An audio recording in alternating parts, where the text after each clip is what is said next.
வணக்கம் சார். அதிமுகவின் MLA C Vijayabaskar அவர்கள் தனது பதவியை ராஜினாமா செய்திருக்கிறார்.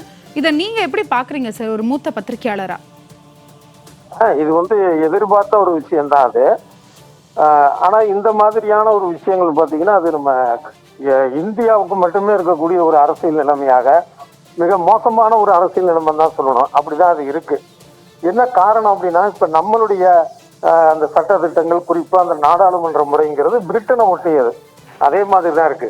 ஆனா அங்க இந்த மாதிரி நடக்கிறது இல்லை. ஒரு கட்சி ஒரு தோல்வி அடைந்த உடனேயே இவங்க எல்லாம் ராஜினாமா பண்ணிட்டு இன்னொரு கட்சிக்கு போறது, அப்புறம் அதே அந்த புதுசா சேர்ந்த கட்சி சார்பாகவே அதே தொகுதியில போட்டிடுறது.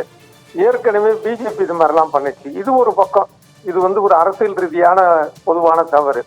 இன்னொன்னு, அதிமுக பக்கம் பாக்குறப்ப எடப்பாடி பழனிசாமிக்கு ஒரு தலைமை பண்பு இல்லைங்கிறதும் இதுல இருந்து ப்ரூஃப் ஆகுது. என்னன்னா, இன்னைக்கு மட்டும் இல்ல, அவர் ஆரம்பத்துல இருந்த ஒவ்வொருத்தரா பார்த்தா நீ வேண்டாம் நீ வேண்டாம் நீ வேண்டாம்னு விளக்கிக்கிட்டே இருந்தாரு.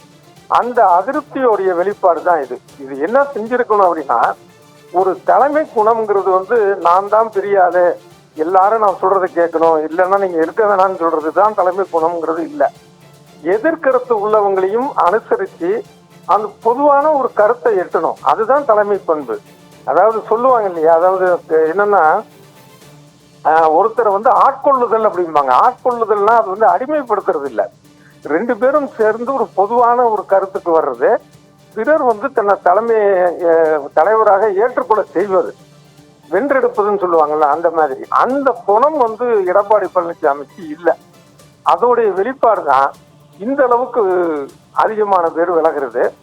அவங்க விலகிறது ஒரு பக்கம் தப்பு அப்படின்னா, அதற்கான ஒரு காரணமாக எடப்பாடி பழனிசாமியோட நடவடிக்கை இருக்குங்கிறதையும் நம்ம ஒத்துக்கணும்.